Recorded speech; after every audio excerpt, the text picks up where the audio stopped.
Halo semuanya, selamat datang di video pembelajaran statistika. Pada video kali ini saya akan membahas mengenai teori probabilitas. Nah, apa itu probabilitas? Probabilitas adalah besaran kemungkinan terjadinya suatu kejadian atau suatu peristiwa. Nah, tentu konsep ini sangat banyak digunakan di bidang ilmu bisnis. Contohnya ketika perusahaan ingin melakukan peramalan terhadap tingkat penjualan yang akan terjadi di masa yang akan datang, atau melakukan peramalan terhadap tren, melakukan peramalan terhadap harga pasar sebuah produk dan sebagainya. Atau ketika seorang investor ingin meramalkan berapa besar kemungkinan terjadinya penurunan atau kenaikan dari harga suatu saham. Nah, tentu konsep dasar atau ilmu probabilitas dalam statistika ini akan sangat banyak penggunaannya atau aplikasinya dalam kehidupan atau dunia bisnis.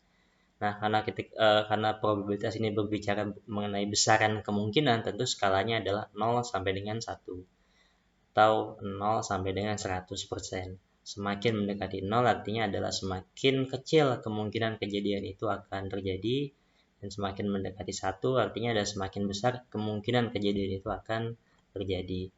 Nah, untuk memahami itu lebih jauh tentu kita butuh paham dulu mengenai beberapa terminologi pentingnya. Yang pertama ada event. Event adalah satu atau lebih kemungkinan hasil dari melakukan suatu tindakan. Sementara tindakan itu adalah eksperimen atau suatu tindakan yang akan menghasilkan peristiwa atau event. Nah, jika sulit memahaminya, mungkin saya akan ilustrasikan dengan sebuah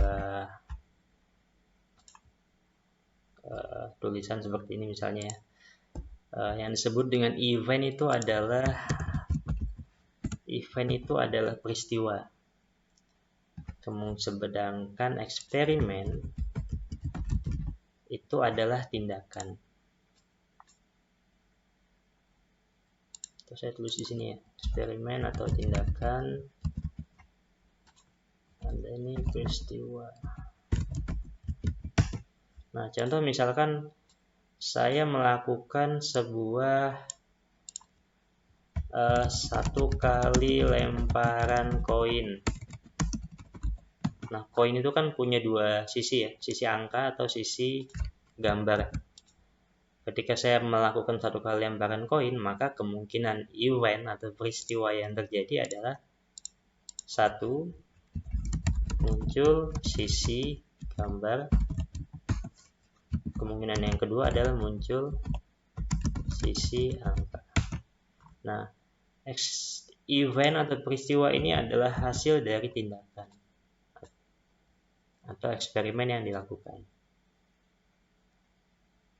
Nah, lalu kemudian tadi kalau kita balik ke sini, itu ada istilah yang namanya sample space atau kumpulan dari semua kemungkinan hasil dari suatu percobaan atau eksperimen.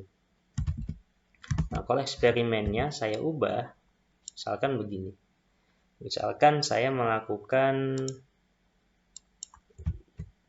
2 kali lemparan koin misalnya. Ada berapa kemungkinan yang terjadi? Nah, kalau kita membuat dia seperti menjadi tabel seperti di bawah ini misalkan ya. Ini adalah event, kita buat. Kemudian ini adalah eksperimen. Di sini eksperimen harusnya, kemudian di sini ada eventnya. Oke. Ini adalah eksperimen 1, ini adalah eksperimen 2. Atau eksperimen 1 itu adalah lemparan koin ke 1, ya. Kan saya tadi melakukan 2 kali lemparan kan, ini lemparan koin ke 1, ini lemparan koin kedua. Oke. Maka kemungkinan event atau peristiwa yang terjadi adalah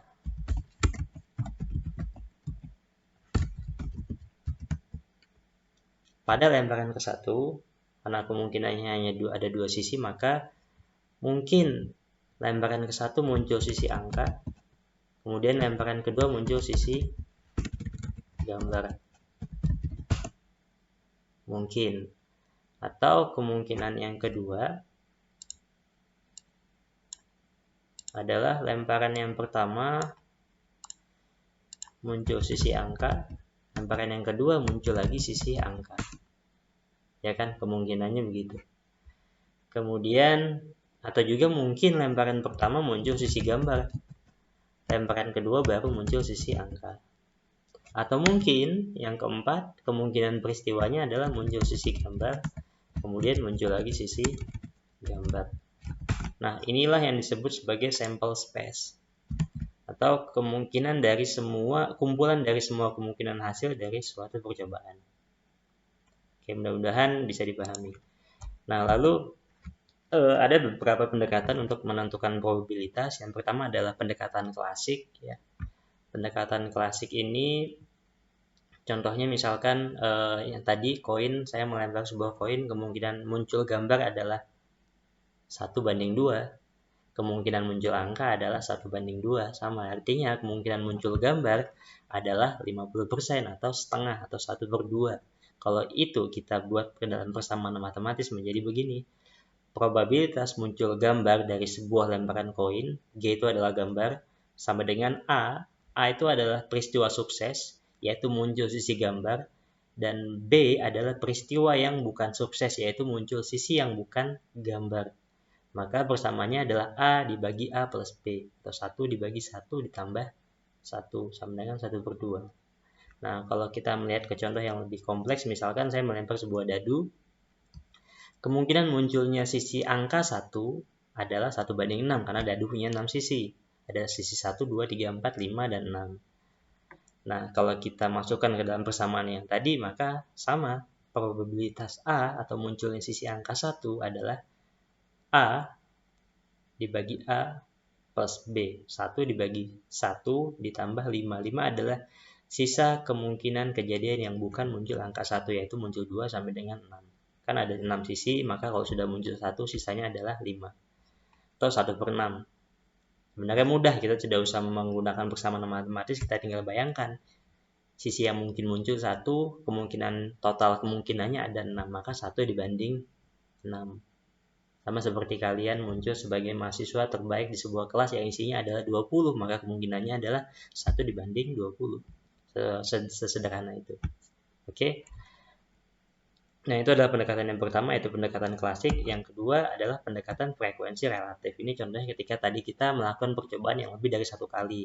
Atau misalnya ketika kita melakukan sebuah survei terhadap tingkat kepuasan masyarakat terhadap suatu produk. Tentu ada banyak jumlah responden, pertanyaan itu dilakukan berulang kali pada responden yang berbeda, tentu mendapatkan hasil yang sifatnya adalah frekuensi relatif. Oke, yang ketiga adalah pendekatan subjektif. Nah, ini terjadi karena pengetahuan khusus oleh seseorang terhadap suatu kegiatan atau peristiwa yang mungkin terjadi. Misalkan seorang komentator sepak bola bisa memprediksi atau bisa menilai probabilitas Chelsea akan mengalahkan Manchester United dengan probabilitas kemenangannya adalah 80% misalnya. Tentu berdasarkan pertimbangan subjektif yang dia miliki. Atau berbagai macam hal yang lain, misalkan ada orang yang bisa menilai besok akan hujan dengan kemungkinan adalah 60% dengan dia melihat awan di siang hari ini. Misalkan, nah tentu itu adalah pertimbangan yang sifatnya subjektif, yang tentu susah untuk menilai itu tanpa adanya data-data atau angka-angka yang pasti.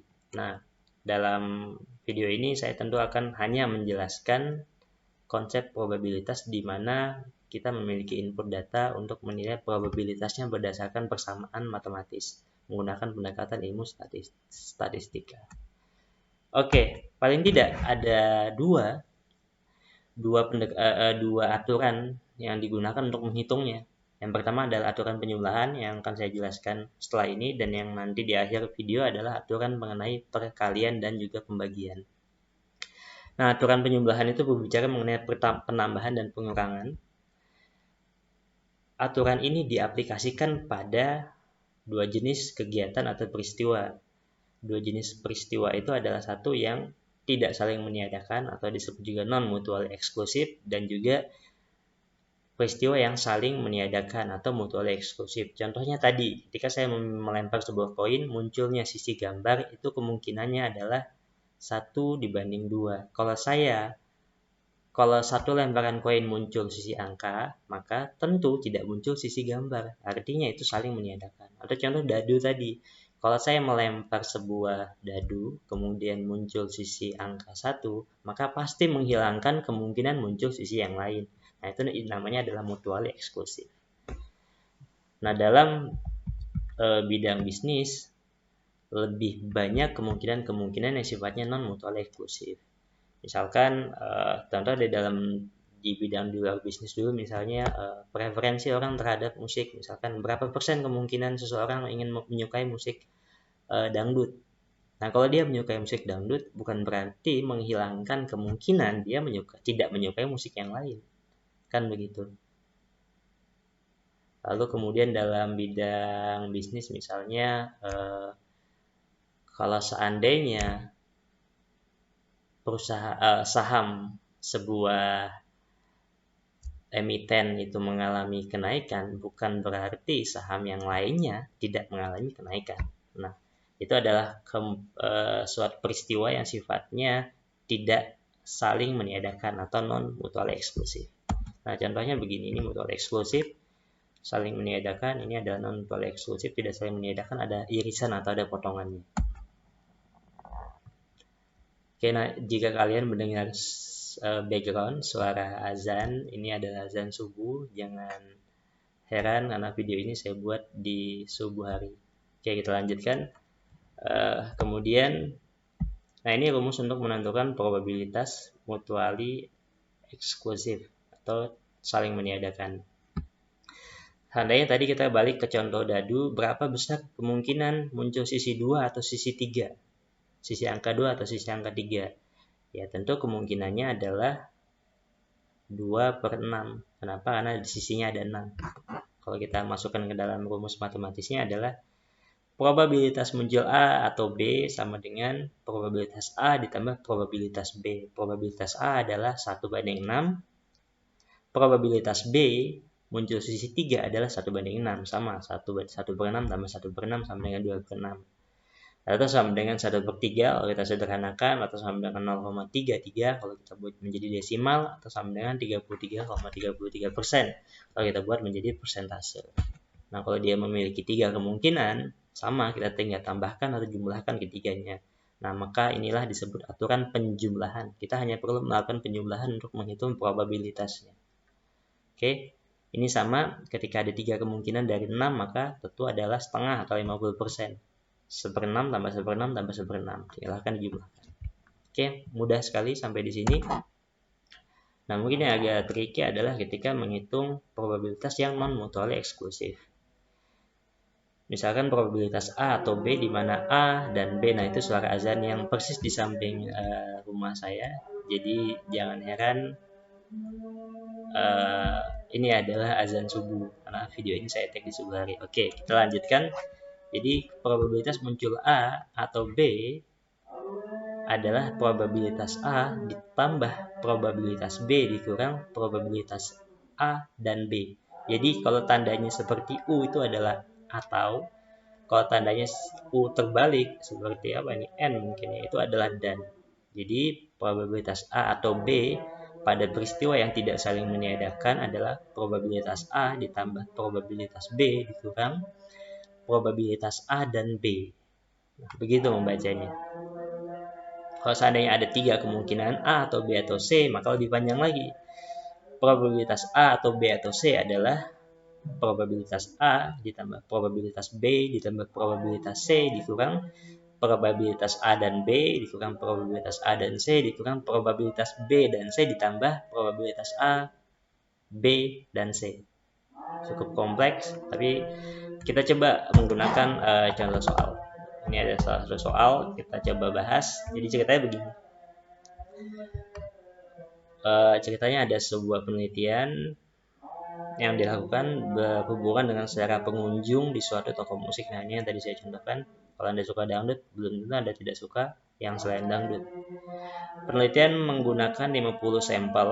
Berdasarkan sampel itu didapat hasil seperti ini. 20 orang suka rock, 15 suka pop, 12 sukanya dangdut.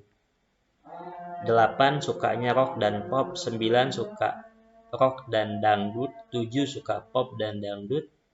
Kemudian 5 suka ketiga jenis musiknya. Pertanyaannya adalah, berdasarkan data itu, jika dipilih seorang pengunjung secara acak, tentukan probabilitas bahwa ia A. menyenangi musik rock atau dangdut. Nah, ini yang mana? Caranya adalah yang ini tadi, non-mutually exclusive. Probabilitas A atau B. Jadi A itu adalah kemungkinan rock, B itu adalah kemungkinan dangdut. Nah, kita anggap saja begitu ya. Probabilitas A atau B sama dengan, atau probabilitas rock atau dangdut adalah probabilitas rock ditambah probabilitas dangdut dikurang probabilitas rock dan dangdut. Jadi 20 banding 50. Kan kemungkinan dia suka rock adalah 20 banding 50 kan. 20 jumlah yang suka, totalnya adalah 50. Sama seperti tadi, 1 banding 6. Total kemungkinan dibagi total kemungkinannya, atau dibagi total sampelnya kalau di sini. 20 dibagi 50 ditambah yang suka dangdut adalah 12 dibagi 50 dikurang yang suka rock dan dangdut adalah 9 dikurang 9 dibagi 50. Nah, kalau kita lihat hasilnya sebenarnya saya sudah buat di sini. Untuk soal A itu adalah 20 per 50, karena yang suka rock adalah 20 dibanding total sampelnya 50. Yang suka dangdut adalah 12 dibanding 50. Ditambahkan, jadi 20 per 50 ditambah 12 per 50. Dikurang yang suka rock dan dangdut, ini kita tinggal memindahkan saja, sebenarnya mudah sekali. 9, yang suka rock dan dangdut adalah 9 per 50 sama dengan, tambahkan 20 tambah 12 dikurang 9 sama dengan 23 per 50 sama dengan 0,46 atau 46%. Nah, begitu seterusnya. Ini adalah yang suka rock dan pop, kita tinggal pindahkan. Di sini rock adalah 20, yang pop adalah 15. 20 per 50 ditambah 15 per 50 dikurang yang suka rock dan pop adalah dikurang 8 per 50. Oke, ini dia. Dengan 0,54. Atau ini yang agak susah, menyenangi yang tadi. Kalau suka ketiganya bagaimana? Kalau menyenangi musik rock atau pop atau dangdut bagaimana? Kayak rumus yang panjang ini. Probabilitas rock ditambah probabilitas pop, dangdut dikurang rock dan pop, rock dan dangdut, pop dan dangdut. Hanya tinggal memindahkan sebenarnya. Semua data ini kita pindahkan mengikuti rumus yang ini. Oke. Kemudian ditambah yang terakhir adalah 5 per 50 itu adalah ini dia. Probabilitas A dan B dan C. Probabilitas menyukai ketiga jenis musik. Ada 5 orang, maka 5 per 50. Hasilnya adalah 28 dibagi 50 sama dengan 0,56. Ini gampang, tidak perlu saya tunjukkan di Excel. Kalau seandainya pertanyaan yang terakhir adalah berapa orang yang tidak menyenangi ketiga musik itu, maka kalau yang senang adalah 0,56, kalau yang kemungkinan senang semuanya adalah 0,56, maka kemungkinan yang tidak senang semuanya adalah sisanya. 1 dikurang 0,56. Kan 100% kan ya? 100 dikurang 56% atau 0,44 atau 44,44%. Bukan 0,4. Nah, ini kalau digambarkan diagram V-nya kurang lebih akan seperti ini. Yang suka rock adalah 8, 3, 5, 4. Atau ini adalah 8 tambah 3 tambah 5 tambah 4 adalah 23. Yang suka rock atau dangdut maksud saya. 8, 3, 5, 4 tambah 2 tambah 1. 8 tambah 3, 11 tambah 4, 15 tambah 5, 20 tambah 22 tambah 1, 23. Yang suka rock atau dangdut adalah 23/50, yang suka rock atau pop adalah ini dia 8, 35, 254, 27. Begitu seterusnya. Yang suka ketiganya adalah 28. Kemungkinan yang suka ketiganya. Oke, mudah-mudahan bisa dipahami. Nah, kemudian yang kedua yang tadi saya katakan akan saya sampaikan di akhir adalah mengenai aturan perkalian. Nah, ini aturannya diaplikasikan pada peristiwa yang sifatnya independen atau dependen. Peristiwa independen adalah peristiwa yang satu peristiwa itu tidak berhubungan dengan peristiwa yang lain. Contoh misalnya A dan B yang independen satu sama lain dapat ditentukan dengan formula P dan probabilitas A dan B sama dengan probabilitas A dikali B. A dan B adalah probabilitas A dikali B. Jadi peristiwa A itu tidak berhubungan dengan peristiwa B. Contoh misalnya dalam dunia bisnis misalnya adalah probabilitas kemungkinan harga saham PT Bank Mandiri naik itu mungkin tidak akan berhubungan dengan probabilitas kemungkinan harga saham PT Telkom juga naik atau turun, atau kedua peristiwa itu tidak saling berhubungan. Kalau seperti itu, maka menghitung probabilitasnya menggunakan aturan perkalian yang independent event, tidak saling berhubungan. Kemungkinan terjadinya adalah total probabilitasnya adalah probabilitas A dikali probabilitas B. Kalau ada 3, ya tinggal kita kalikan ketiganya. Ini sama seperti tadi aturan penjumlahan. Bedanya tadi itu ada non-mutually eksklusif, tidak saling itu tadi mutually eksklusif, saling meniadakan. Ini adalah saling berhubungan. Jadi independen ini adalah yang tidak saling berhubungan. Oke. Nah, yang kedua adalah diaplikasikan pada, jadi aturan perkalian itu diaplikasikan pada peristiwa yang dependen atau dua atau lebih peristiwa yang saling berhubungan atau saling mempengaruhi. Contohnya misalkan penjualan akan meningkat jika perekonomian membaik. Ini dua peristiwa yang beda, penjualan dan perekonomian.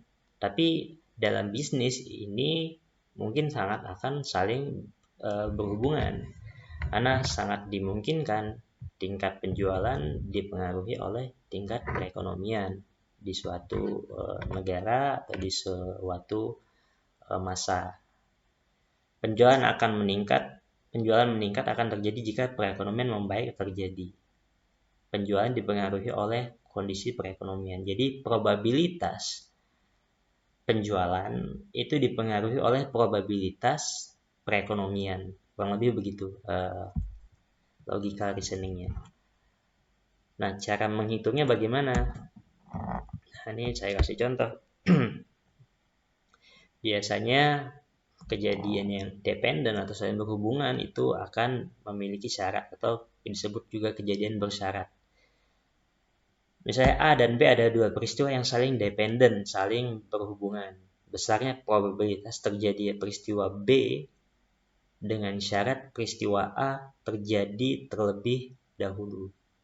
Jadi kalau kita masuk ke contoh yang tadi ya, probabilitas terjadinya kenaikan penjualan adalah dengan syarat terjadinya kenaikan perekonomian terlebih dahulu.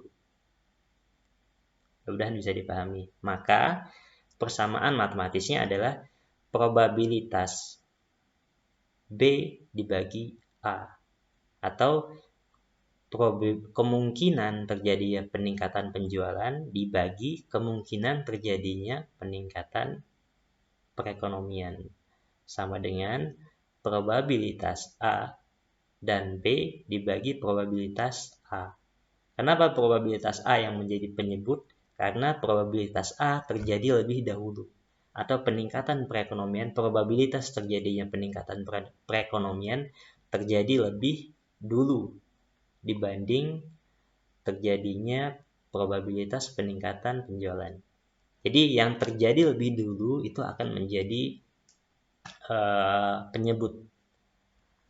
Nah, kalau yang bawah ini sama sebenarnya, hanya dibalik. Gimana kalau seandainya penjualan yang menyebabkan peningkatan perekonomian? Ya bisa saja karena terjadi akumulasi penjualan yang besar di sebuah negara, maka perekonomian negara itu meningkat. Bisa jadi logikanya seperti itu. Maka rumusnya tinggal dibalik. Kalau seandainya probabilitas terjadinya peristiwa A atau probabilitas terjadinya peningkatan perekonomian terjadi setelah terjadi peningkatan penjualan, atau B terlebih dahulu terjadi, maka persamaan matematisnya adalah probabilitas A dibagi B sama dengan probabilitas A dan B dibagi probabilitas B. Probabilitas atau kemungkinan terjadinya peningkatan perekonomian itu terjadi setelah terjadinya peningkatan penjualan, tergantung pada kondisi yang mana. Nah, kita masuk ke contoh. Contoh misalkan jika 65% karyawan perusahaan ABC membaca koran, 65% membaca tabloid, dan 30% membaca keduanya, berapakah probabilitas terpilihnya seorang karyawan yang membaca tabloid dengan syarat dia juga membaca koran sebelumnya? Mana yang terjadi lebih dahulu?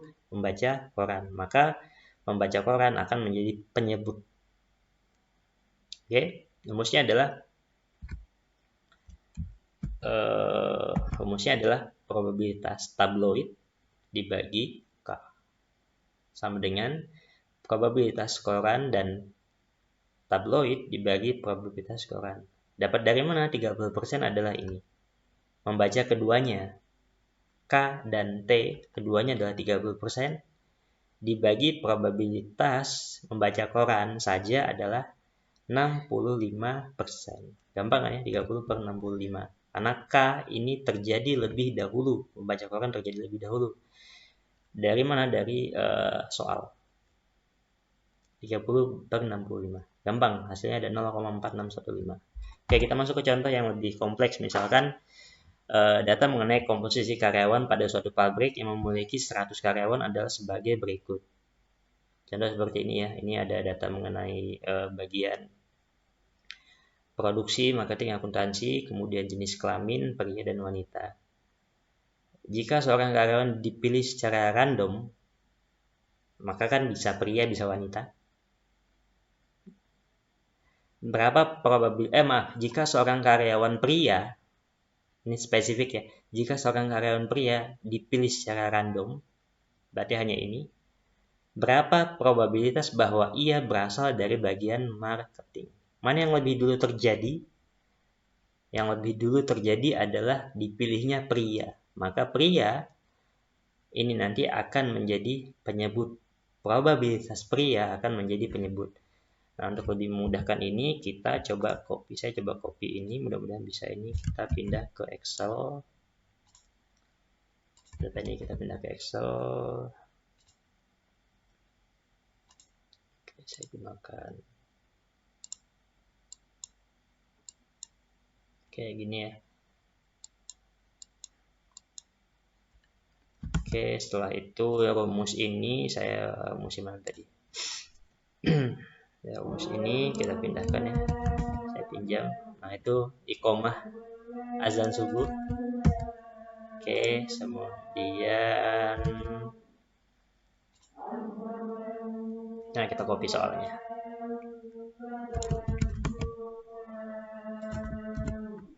Oh maaf, copy itunya ya.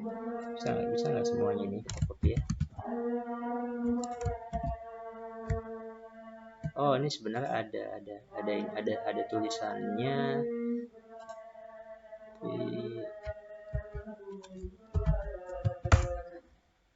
Oke, sebentar.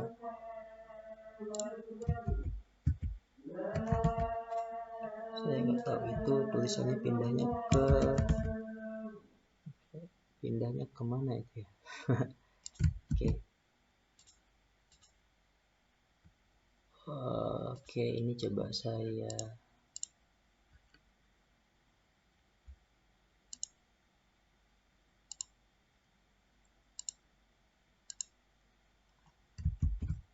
itu karena nggak ada spasinya, ya udah kita tulis manual saja. Jadi di sini ya.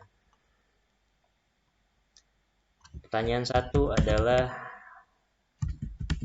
jika pria dipilih secara random, secara acak, berapa kemungkinan bahwa dia berasal dari bagian pemasaran, marketing. Yang kedua, jika karyawan bagian akuntansi dipilih secara acak, berapa kemungkinan ia seorang wanita. Oke, kita coba hitung ini dengan cara satu. Yang pertama adalah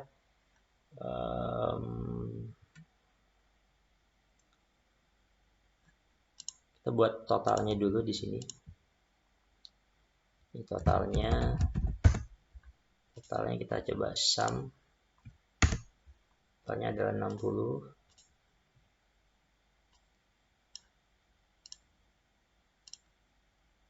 Ini juga kita sum. Nah, di sini juga kita buat totalnya.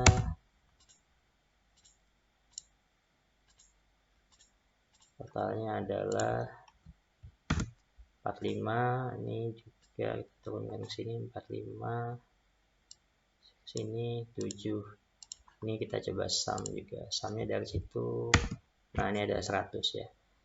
Ini kalau kita bikin garis. Oke, gini kurang lebihnya. Total. Oke. Nah, ini rumusnya ada di atas ini. Pertanyaan yang pertama coba kita jawab. Maka probabilitas B dibagi A.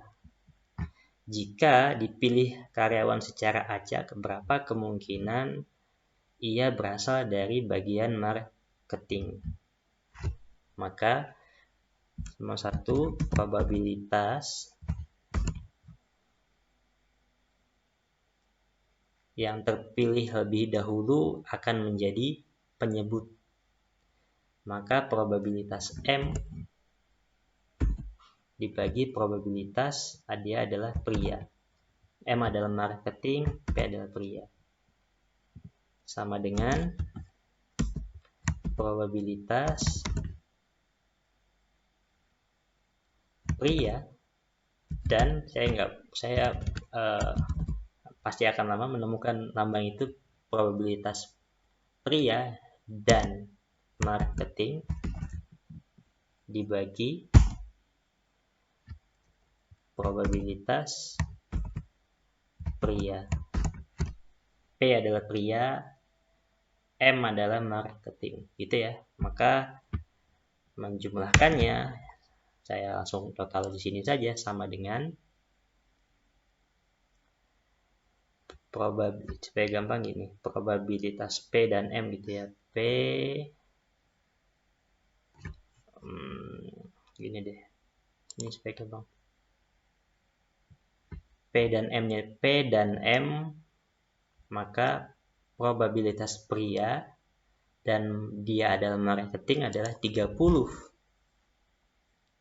Nah, pertanyaannya dibanding berapa? Apakah dibandingkan 60? No. Karena ini hanya pria karena ini adalah bagian pria saja, tidak masuk wanita. Sementara kemungkinan terjadinya pria itu harus mengikut sertakan kemungkinan terjadinya kemungkinan terpilihnya wanita. Maka yang pertama itu adalah ini ya, untuk P dan M. P sama dengan probabilitas P dan M sama dengan 30. Kita bandingkan dengan totalnya. Total pria adalah 60, total wanita adalah 40. Maka kita bandingkan dengan 100.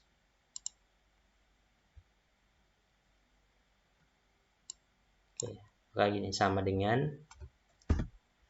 30 dibagi 100. 0,3. Kemudian probabilitas P atau probabilitas pria sama dengan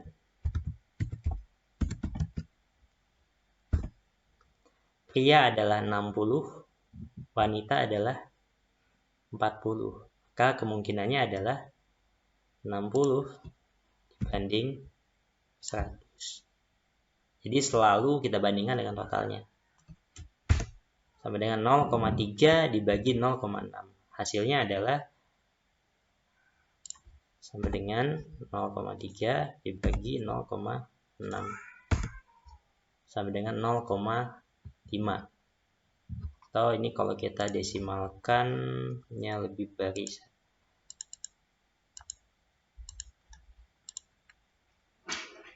Oke, nah kemudian kalau kita masuk ke soal yang ini sudah dapat yang pertama. Kalau kita masuk ke soal yang kedua,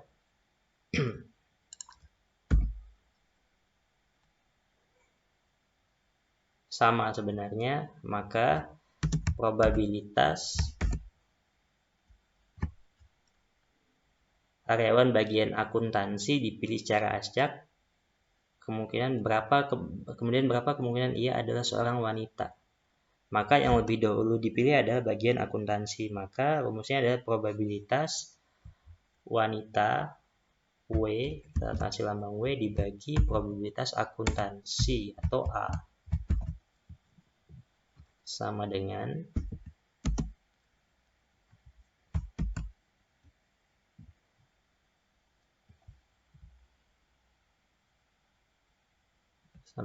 probabilitas. Sama, hanya tinggal dimasukkan sebenarnya. Oke. Wanita A, kemudian dan, karena A adalah akuntansi, A dan W, kemudian dibagi dengan, saya mengikuti ini ya, dibagi dengan probabilitas A, atau jadi A ini adalah akuntansi. Kalau ini A dan B ini hanya simbol untuk memudahkan urutannya saja. Nah, kurang lebih begini. Maka ini saya copy sini supaya mudah.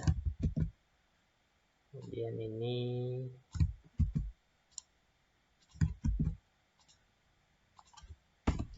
nah begini, sama dengan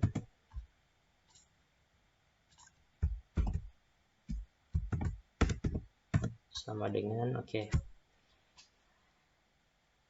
Probabilitas A akuntansi dan dia wanita, maka di sini kan ya, dia akuntansi dan dia wanita, tenaga akuntansi dan dia adalah wanita, maka 2 dibanding berapa? Sama, dibanding 100. Maka sama dengan 2 dibanding 100. 0,02. Kemudian probabilitas dia adalah tenaga akuntansi dibanding yang lain, marketing, produksi adalah 7. Totalnya kan ada 75 dan 2. Akuntansi kan ada 75 dan 2. 7 sama dengan 7 dibagi 100. Maka kita bagikan probabilitas A dan W dibagi probabilitas A. Oke, sama dengan 0,02 dibagi 0,07 atau 0,2851714. Ini kita desimalkan 2 saja. Nah, kurang lebih begitu. Sebenarnya saya sudah membuat hitung-hitungannya di sini. Nah, ini dia. 30/60 0,5 untuk yang A, yang B adalah 0,2857. Harusnya sama ya dengan yang saya hitung tadi. Nah, ini dia 0,29 kalau saya bulatkan. Atau saya buka 0,2857. Oke, sampai di sini dulu video dari saya. Mudah-mudahan apa yang saya sampaikan ini memiliki sedikit makna. Mohon maaf jika ada gangguan yang cukup banyak selama video ini. Makasih sudah menyaksikan sampai sejauh ini. Sampai ketemu di video selanjutnya. Makasih semuanya.